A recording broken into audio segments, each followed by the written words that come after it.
नमस्कार। स्वागत है आपका द न्यूज लॉन्चर पर। मैं हूं अशोक वानखड़े। लेकर आया हूं आपका अपना कार्यक्रम द एक्सरे। कांग्रेस के राष्ट्रीय अध्यक्ष मल्लिकार्जुन खड़गे ने फिर एक पत्र लिखा नरेंद्र मोदी को और फंसा दिया। पत्र की शुरुआत में लगता है कि खड़गे मोदी जी के साथ खड़े हो गए, लेकिन फिर वो जो 300 सीटों वाला खेल था मोदी जी का, वो पलट गया। 2029 में लगता है ये महिला आरक्षण ही बीजेपी को भारी पड़ेगा। क्या कहा मल्लिकार्जुन खड़गे ने, क्या पत्र लिखा? जब मैंने एक्सरे से देखा तो 543 सीटें 25 साल तक रहे कायम। परिसीमन पर खड़गे ने पीएम मोदी को फिर लिखी चिट्ठी। कांग्रेस अध्यक्ष मल्लिकार्जुन खड़गे ने पीएम मोदी को पत्र लिखकर परिसीमन पर सर्वदलीय बैठक बुलाने और राजनीतिक दलों व राज्य सरकारों को प्रस्ताव के अध्ययन के लिए पर्याप्त समय देने की मांग की है। कांग्रेस अध्यक्ष मल्लिकार्जुन खड़गे ने गुरुवार को प्रधानमंत्री नरेंद्र मोदी को पत्र लिखकर सरकार के प्रस्तावित परिसीमन के प्रस्ताव पर सर्वदलीय बैठक और राजनीतिक पार्टियों और राज्य सरकारों को प्रस्ताव की जांच के लिए काफी समय देने की अपनी मांग दोहराई। इस पत्र संसदीय मामलों के मंत्री किरण रिजिजू की के सांसद की एक और सत्र की संभावना के संकेत के बाद आया है। उन्होंने कहा कि परिसीमन से जुड़ी किसी भी प्रस्ताव को संसद में पेश करने से पहले सभी राजनीतिक दलों और राज्य सरकारों को उसका विस्तार से अध्ययन करने के लिए पर्याप्त समय दिया जाना चाहिए। उन्होंने मांग की कि लोकसभा की मौजूद 543 सीटों की संख्या अगले 25 सालों तक बरकरार रखी जाए और 2029 के लोकसभा चुनाव से महिलाओं के लिए 1/3 आरक्षण लागू किया जाए। खड़गे ने कहा कि अब यह मांग दोहरा रहे हैं क्योंकि केंद्रीय संसदीय कार्य मंत्री किरेन रिजिजू ने बुधवार रात एक टीवी इंटरव्यू में संसद का विशेष सत्र बुलाए जाने की संभावना जताई है। खड़गे का पत्र 16 जुलाई को पीएम मोदी को उनके पहले के कम्युनिकेशन के बाद आया। अपने पत्र में खड़गे ने कहा कि वह अपनी पिछली रिक्वेस्ट को दोहरा रहे हैं क्योंकि संसदीय मामलों के मंत्री ने कहा कि संसद का एक विशेष सत्र बुलाया जा सकता है। उन्होंने इस संभावना को मानसून सत्र को फॉर्मली खत्म करने की लगातार हो रही देरी से जोड़ा।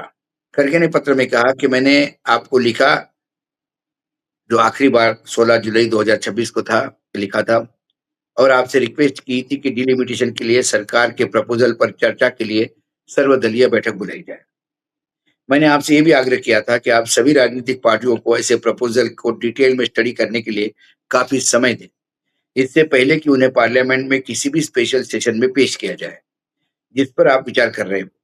उन्होंने कहा, यह एक ऐसा मुद्दा है जिसका देश के लिए बहुत बड़ा महत्व है। कृपया 16 और 17 अप्रैल 2026 की तरह दोबारा बुलडोजर चलाने की कोशिश ना करें। खड़गे ने अपने पत्र में परिसीमन का रुख कांग्रेस पार्टी का जो है स्पष्ट करते हुए 3 मांगे रखी।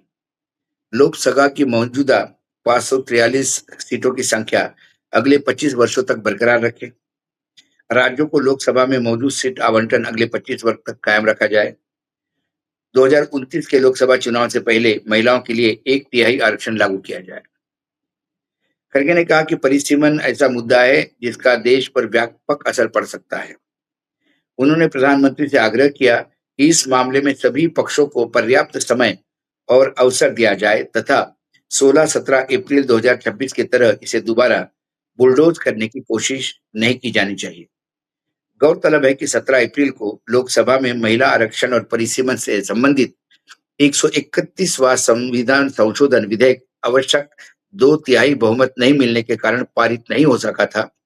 विधेयक के पक्ष में 298 वोट और जबकि विपक्ष में 230 वोट पड़े थे। ये 2/3 से पास होना था। इस पत्र के जो 5 मुख्य बातें हैं, वो यदि हम एनालिसिस करें एक से तो वो दिखता है। खड़गे ने सर्वदलीय बैठक बुलाने की मांग की, परिसीमन प्रस्ताव पर पर्याप्त समय देने की मांग की। जब आप सर्वदलीय बैठक बुलाने की बात करते हो तो लगता है कि खड़गे जी भी चाहते कि परिसीमन बिल आए, वो उनके खिलाफ नहीं। लेकिन परिसीमन प्रस्ताव पर पर्याप्त समय देने की मांग, राज्यों का सीट आवंटन भी बरकरार रहे, 2029 से महिला आरक्षण लागू करने की मांग और क्या परिसीमन पर सरकार और विपक्ष टकराएंगे, ये अब देखने वाली बात है। लेकिन मैं वो आपको कांग्रेस पार्टी का जो ट्वीट है, मल्लिकार्जुन खड़गे का ट्वीट है, वो सब मैं आपको दिखाने का प्रयास करता हूँ। मल्लिकार्जुन खड़गे ने ट्वीट करके क्या कहा? मल्लिकार्जुन खड़गे ने कहा कि आई हैव रिटर्न, ये ट्वीट देख सकते हैं आप। I have written to the PM Modi on delimitation. The delay in progression of a monsoon session of the parliament and the likely special session mentioned by the Union Minister for Parliamentary Affairs in the television interview last evening. और sharing the letter, और वो letter उनका नथी किया उन्होंने। क्या कहता है लेटर? लेटर 2 पन्ने का है। ये आप लेटर भी देख सकते हैं जो उन्होंने अलग से किया। कुल मिलाकर जो बीजेपी लगातार 2/3 के चक्कर में है कि उनको ये लगता है कि वर्तमान में जो 543 सीटें हैं, 3 वैकेंट है, 540 सीटें हैं, इसका 2/3 360 होता है। बीजेपी के पास पहले 200, पिछले बिल में यदि 298 उनके साथ थे, तो 298 यदि हम साथ में जोड़े और उसके बाद 20 जोड़े टीएमसी के, और उसके बाद 6 जोड़े एकनाथ शिंदे के, 26 वोट जब ज्यादा हो जाते हैं उनके पास, तो उनका आंकड़ा करीब-करीब 319 हो जाता है। 319 के बाद आगे क्या? एक इंडिया गठबंधन है, एक एनडीए गठबंधन है, और एक ग्रुप वो है कि जो ना इंडिया में है ना एनडीए में है, वो 38 सांसद है। उस 38 में सबसे बड़ा चंक डीएमके का है। साथ ही आम आदमी पार्टी, फिर साथ में ओएसी और बाकी छोटे-छोटे दल जिनकी एक-एक मेंबर्स है। ऐसा ही 38 का आंकड़ा होता है। इस 38 को भी साधने का भयानक प्रयास हो रहा है, लेकिन दक्षिण में बहुत मुश्किल लगता है डीएमके को बीजेपी के साथ जाना।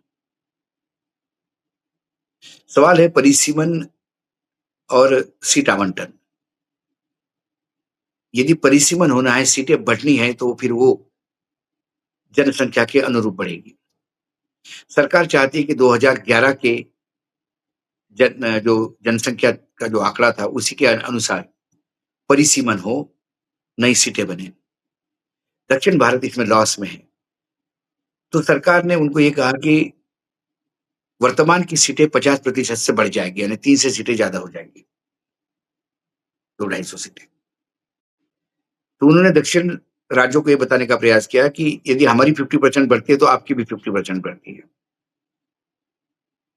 लेकिन अभी भी दक्षिण में, पूरे दक्षिण भारत की सीटें देखा जाए, तो 167 के आसपास बैठती है। उनमें 57 भी बढ़ गई, तो 80 सीटें बढ़ेगी।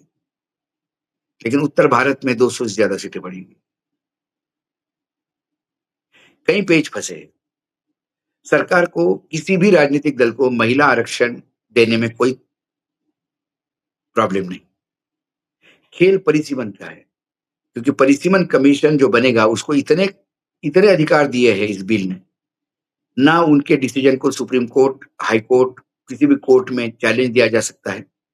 ना राज्यसभा या लोकसभा उस परिसीमन, जो पहले एंडोर्समेंट करते थे, जो अनुमोदित करते थे, वो भी अधिकार लोकसभा और राज्यसभा से चला जाएगा। इसका मतलब एक नया ज्ञानेश कुमार आप खड़ा कर रहे हो, जो अपने मनमानी से चलाएगा। परिसीमन मनमानी से जब होता है, तो कैसा होता है आसाम में देख लिया। यहाँ मुस्लिम बहुल सीटें आधी हो गई। वही खेल विभिन्न राजनीतिक दलों का, जैसा मुस्लिम सीटों पे खेल होगा, यादवों के सीटों पे खेल होगा, कुर्मियों के सीटों पे खेल होगा। किसी भी एक ग्रुप को अपने वोट बैंक के आधार पर राजनीति करने लायक छोड़ेगा नहीं परिसीमन बिल, और वो बीजेपी के लिए विन विन सिचुएशन होगी। इसी के विरोध में ये पत्र था, और ये पत्र फिर से लिखकर लगातार प्रेशर कांग्रेस बना रही है। आज एक सिर्फ इतना ही। कल फिर आता हूं किसी विषय के साथ। तब तक के लिए नमस्कार। देखते रहिएगा न्यूज लॉन्चर।